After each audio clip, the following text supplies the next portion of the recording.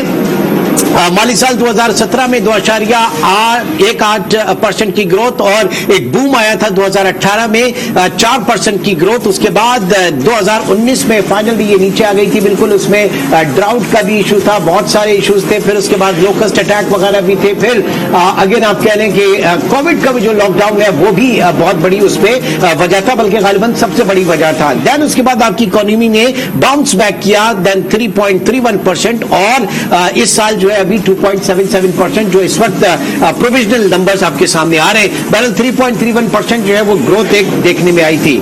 آگے اس کے بعد دیکھتے ہیں کہ ایگریکلچر سیکٹر کا جو نیشنل اکانومی کے اندر جو کنٹریبیوشن ہے پاکستان کی ملکی معیشت کے اندر، یہ جناب ڈائریکٹ جو ہے آپ کا ویلیو ایڈڈ میں 19% کے قریب جو ہے یہ گروتھ دیتا ہے. اور اس کے بعد 19% جو ہے ویلیو ایڈڈ میں. ایکسپورٹس میں ہم دیکھ لیں کہ 21%. پرائیویٹ انویسٹمنٹ جو نجی سرمایہ کاری ہو رہی ہے ایگریکلچر کے شعبے میں وہ تقریباً 30% کے قریب ہو رہی ہے. امپلائمنٹ 42% ڈائریکٹ اور انڈائریکٹ پاکستان کی جو عوام ہے وہ زرعی شعبے سے وابستہ ہے، اور labour force that's equal to 45.8% کے قریب. اسی طریقے سے ایگریکلچر سیکٹر جو ہے اس کے فارورڈ اور بیکورڈ لنکیجز بھی ہیں، جیسے کہ ہم نے اس سے پہلے بھی بتایا تھا کہ مینوفیکچرنگ جو ہمارا سیکٹر ہے اسپیشلی ایگرو بیسڈ، وہاں پہ تقریباً 59-60% کے قریب جو ہے مینوفیکچرنگ یہ ایگریکلچر سیکٹر کا جو ہے کنٹریبیوشن ہے. Then wholesale, retail, transport, communication اور بینکنگ اینڈ انشورنس سیکٹر، ہر جگہ پہ ہم دیکھ رہے ہیں کہ جناب ایگریکلچر سیکٹر جو ہے وہ اس کی فلی انوالومنٹ ہے. اور تو یہ تھی مجموعی صورتحال. ایک بار پھر چلیں گے ذرا قبول کھٹیان کی طرف. قبول کھٹیان، اب یہ صورتحال ہے، اس صورتحال میں آپ کیا کہہ سکتے ہیں کہ ٹیکنالوجی کی ہم سے بات کرتے ہیں لیکن کیا ایکسس ٹو فائنینس نہیں ہے، اس وجہ سے نہیں آ پا رہا، یا پھر مڈل مین جو ہے وہ اس میں استحصال کر رہا ہے؟ پرابلم کہاں پہ؟ دیکھیں چھوٹے فارمر کے پاس تو اتنے پیسے ہی نہیں ہے کہ وہ ٹیکنالوجی باہر سے جو بھی آتی ہے، اگر ادھر زمین کی قیمت اگر 1 یا 2 لاکھ یا 3 لاکھ روپے ایکڑ زمین مل رہی ہے تو ٹیکنالوجی اگر اسپرنکلر سسٹم یا وہ کوئی خریدے تو وہ بھی تقریباً 1.5-2 لاکھ روپے کا پر ایکڑ کاسٹ آ جاتی ہے. اس پہ سبسڈی گورنمنٹ دیتی ہے آپ کو، 40-60 کا چل رہا ہے سبسڈی پہ، لیکن وہ 40% بھی پیسے شاید چھوٹے فارمر کے پاس. یونٹ ہمارا جیسے ہمارے دوست نے بتایا کہ بہت چھوٹا ہے کہ زمین وہ لینڈ ریفارمز کی وجہ سے قدرتی وہ جیسے بچے زیادہ پیدا ہوتے گئے تو وہ ڈیوائڈ ہوتے گئے لوگوں میں، وہ یونٹ بہت چھوٹا ہوتا چلا گیا ہے. پوری دنیا میں یونٹ ہمیشہ بڑا رہتا ہے تو اس کی وجہ سے اس پہ مشینری بھی لا سکتے ہیں آپ، کافی چیزیں بھی لا سکتے ہیں آپ. سب سے جو امپورٹنٹ چیز ہماری ہے، ہمیں اپنی policy long term and short term الگ الگ بنانی پڑے گی، اور اس پہ ہمیں فوکس کرنا پڑے گا کہ ایکسپورٹ اورینٹڈ ہماری جو چیزیں پیدا ہوتی ہیں ہمارے پاس ان کو باہر ایکسپورٹ اس طرح کی چیزیں پیدا کریں جو باہر ایکسپورٹ ہو سکیں اور ہم ڈالر کما سکیں. جب ہم ڈالر کما سکیں گے تو ہم اس مہنگائی کو بھی فائٹ کر سکیں گے. یہ فارمر مہنگائی کو فائٹ کرے گا، اس کے بھی گزارا ہو جائے گا اور ملک کو بھی زر مبادلہ ملے گا اور پاکستان ایک بہتری کی طرف جائے گا. ہماری آدھی چیزیں تو کافی چیزیں اس طرح کی ہوتی ہیں جو فارم پہ ہی نقصان ہو جاتا ہے، وہیں پہ وہ فروٹ ہمارے کافی خراب ہو جاتے ہیں. جب تک کولڈ چین تو موجود ہی نہیں ہمارے پاکستان میں. پوری دنیا میں جہاں پہ بھی جو ایگریکلچرل کنٹریز ہیں، آپ ہالینڈ اور دوسرے جو ملک ہیں ان میں آپ دیکھیں گے پھول بھی پاکستان پہنچ جاتے ہیں امپورٹ ہو کے ان کے، جس کی ضرورت نہیں ہے ہمیں، لیکن پھر بھی وہ لگژری آئٹم بھی پہنچ جاتے ہیں یہاں پہ. لیکن یہاں سے جو ہمارا بیسک آئٹم جو ہماری چیزیں خراب ہو جاتی ہیں، ٹمیٹوز خراب ہو جاتے ہیں. سیزن جب بھی شروع ہوتا ہے تو فارمرز کا ریٹ اتنا لو چلا جاتا ہے کہ ان پٹ کاسٹ ہماری اگر 50,000 روپے لاکھ روپے ایکڑ ہے تو جی وہ بن رہا ہے, منڈی میں جب مال بھیجتے ہیں تو وہ ہمارا منڈی میں مال 20,000 روپے ایکڑ بک رہا ہوتا ہے. تو وہ لگانے کے بعد بھی we need a sustainable agriculture policy جس کی ایکسپورٹ اورینٹیشن ہونی چاہیے کہ جی ہمیں سیڈ کو ایسا لیں جو لیمبو باہر ضرورت ہو اس طرح کی چیزیں پیدا کریں. یعنی آپ ایکسپورٹ کو ڈالر, جس طریقے سے ڈالر کمانے ہیں وہ چیزیں اگائیں جو ڈالر لے کر آئے پاکستان میں. بالکل ڈاکٹر صاحب اس کے بغیر گزارا نہیں ہوگا. ڈاکٹر ظفر اقبال رنتھاوا صاحب, ڈاکٹر صاحب سبسڈیز میکینزم کے حوالے سے میں بات کرتا ہوں, سبسڈیز کے حوالے سے میں پوچھنا چاہوں گا, جب آپ کہتے ہیں کہ جناب گندم کی امدادی قیمت 800 روپے, 1200 روپے, 1000, 2000 وٹ ایور جو بھی اس کا ریٹ ہے, امدادی قیمت جب آپ رکھتے ہیں تو پھر اس کے بعد آپ کیسے ایکسپیکٹ کر سکتے ہیں کہ تندور کی روٹی جو ہے وہ مارکیٹ میں 5 روپے یا 10 روپے کی ملے گی جو اب 15, 20, 25 کی جا رہی ہے. تو یہ جو میکینزم ہے اس کو میں سمجھنا چاہوں گا. پھر دوسرا کہ لاسٹ گورنمنٹ میں بھی ہم نے دیکھا کہ کسانوں کے لیے بڑا پیکج اناؤنس ہوا تھا 1200 ارب کا, 1500 ارب کا, وہ کہاں گئے؟ یہ اس طرح کے جو پیکیجز ہوتے ہیں یہ صرف پولیٹیکل ایک گمک ہوتی ہے. دیکھیں جی, یہ پولیٹیکل ڈیسیجن جیسے میں نے پہلے عرض کر رہا تھا کہ یہ پولیٹیکل ڈیسیجنز جو ہوتے ہیں یہ وقتی طور پر ان کا ایک ٹیمپریری افیکٹ تو آتا ہے کہ آپ دیکھیں گے کہ کوئی بوم آیا کسی کراپ میں یا مارکیٹ اس کی بہتر ہوئی, لیکن یہ سپورٹ پرائس وغیرہ اس طرح کی چیزیں میرا خیال ہے ان کا کوئی مستقل پرابلمس کا یہ حل نہیں ہے. بیسیکلی تو یہ جو اوپن مارکیٹس ہونے چاہیے اور ان اوپن مارکیٹس میں آپ اپنے انپوٹس کے حوالے سے یا کوئی بھی چیزیں ان کی اویلیبلٹی انشور کریں. بیسیکلی آپ کا وہ ہدف ہونا چاہیے کہ آپ اپنے فارمرز کو فیسیلیٹیٹ کریں کس چیز کے ساتھ, ٹیکنالوجی کے ساتھ, اور وہ ٹیکنالوجی کے پلس میں بیسیکلی جو اس کا جو اسٹاف ہے کیا ہے ٹیکنالوجی میں. ایک ٹیکنالوجی وہ ہے جو کہ یونیورسٹیز نے یا کالجز نے ڈیولپ کرنی ہے یا امپورٹ ہونی ہے. انفارچونیٹلی ہماری زیادہ ٹیکنالوجی امپورٹ ہے. اگر ہم اپنی ریسرچز جتنی ہیں پاکستان میں یونیورسٹیز میں ہو رہی ہیں, اگر ان کو جو ریسرچ ہمارا امپورٹ بل ہے اس کے ساتھ اس کو میچنگ کر لیں کہ ہماری فلاں چیز جو ہے امپورٹ ہو رہی ہے, اس کا امپورٹ بل اتنا ہے. یونیورسٹیز جو ہیں یہ کالج اس طرح کے ریسرچ کے ادارے ان کو ٹیگ کر دیں ان کی پرفارمنس کے ساتھ, مقدار نہیں معیار. اگر 10 پروجیکٹ کیے ہیں, 20 پروجیکٹ کیے ہیں تو وہ ایک پروجیکٹ کر لیں بے شک, لیکن اس کا کوئی امپورٹ بل کی ریڈکشن پہ جو افیکٹ ہو. تو اس طرح کی سپورٹ پرائسز ٹیمپریری افیکٹ تو آ سکتا ہے, اس کا لانگ ٹرم افیکٹ اس کا نہیں آئے گا. ٹھیک. اور یہ مڈل مین کے کردار کو کس طرح سے آپ نے ختم کریں گے, ایلیمینیٹ کریں گے, کیونکہ ہمیشہ جو بنیادی ایک وجہ ہوتی ہے کسان کے استحصال کی وہ مڈل مین ہوتا ہے. جی, یہ مڈل مین یہ ایک حقیقت ہے, یہ بڑی دیر سے ہے. ان کو مانیٹر اور ریگولیٹ کیا جانا چاہیے, ایلیمینیٹ نہ ہو سکیں گے. ابھی اس طرح کی کوئی صورتحال موجود نہیں ہے, اس لیے کہ ان کو جب آپ ایلیمینیٹ کرنے کی کوشش کریں گے تو جو لوگ ریگولیٹ کر رہے ہیں وہ ان کی جگہ لے لیں گے. اچھا, اس انفارچونیٹ کہ یا تو ہے نا کہ ڈائریکٹ مارکیٹنگ ایسی ہو کہ جو فارمرز ہیں وہ ڈائریکٹ مارکیٹ میں آئے, کون لے گا ان سے؟ درمیان میں کوئی اس طرح کی جو جن کو آڑتی ہم کہتے ہیں یا مڈل مین کہتے ہیں وہ موجود رہیں گے. اصل بات تو یہ جو ریگولیٹری اتھارٹیز ہیں ان کو پراپرلی ریگولیٹ کرنا پڑے گا, ایلیمینیٹ نہیں ہم کر پائیں گے. ٹھیک ہے, بہت اچھا پوائنٹ دیا آپ کا. طاہر رضا آپ کی طرف آتا ہوں. ریگولیٹ کرنا ہوگا ان کو, مڈل مین کو, ان کو آپ ایلیمینیٹ نہیں کر سکتے. کتنا وزن آپ سمجھتے ہیں اس سجیشن میں, اور کیا پھر میکینزم ہونا چاہیے؟ سب سے زیادہ تو جو ضروری چیز ہے نا کہ وہ ہمارا مڈل مین کا کردار, اس کا ہمیں فکس کر دینا چاہیے اتنا پروفٹ کہ جو بندہ پیداوار کر رہا ہے, جو کاشت کر رہا ہے چیزیں, اس کا پروفٹ اتنا ہونا چاہیے, مڈل مین کا ہول سیلر کا اتنا ہونا چاہیے اور ریٹیلر کا اتنا ہونا چاہیے. بیسکلی سفر کون کر رہا ہے؟ جو پروڈیوس کر رہا ہے وہ بھی سفر کر رہا ہے, جو اینڈ یوزر ہے ہمارا سارا وہ بھی سفر, اور جو درمیانی طبقہ ہے پیسے وہ بنا رہا ہے. اور دوسری جو ریگولیٹ کی بات کی ہے وہ ہمیں تو کھاد کی بات نہیں, اس کو ریگولیٹ نہیں کر سکے. کھاد کی قیمتوں ایک دن گورنمنٹ نوٹیفکیشن کرتی ہے کہ کھاد کی اتنی قیمت ہے, ہفتے بعد وہ نوٹیفکیشن واپس کر دیتا ہے. اب جو گندم کی بجائی کے وقت بحرانی کیفیت آئی تھی کھاد کی, اب وہی چیز اب دوبارہ سر اٹھانے لگ پڑی ہے, اور ابھی بھی یوریا مارکیٹ میں اویلیبل نہیں ہے سستے داموں, اور گورنمنٹ کے ریٹ میں بلیک ہو رہا ہے, اور اس کا خمیازہ ہمیں اگلی فصل کے بھگتنا پڑے گا. ہمیں چاہیے ایک اچھی زرعی پالیسی چاہیے, اور ہمیں ٹارگٹ چاہیے ریسرچ اینڈ ڈیولپمنٹ کا فنڈ ہمارا بحال ہونا چاہیے تاکہ اچھا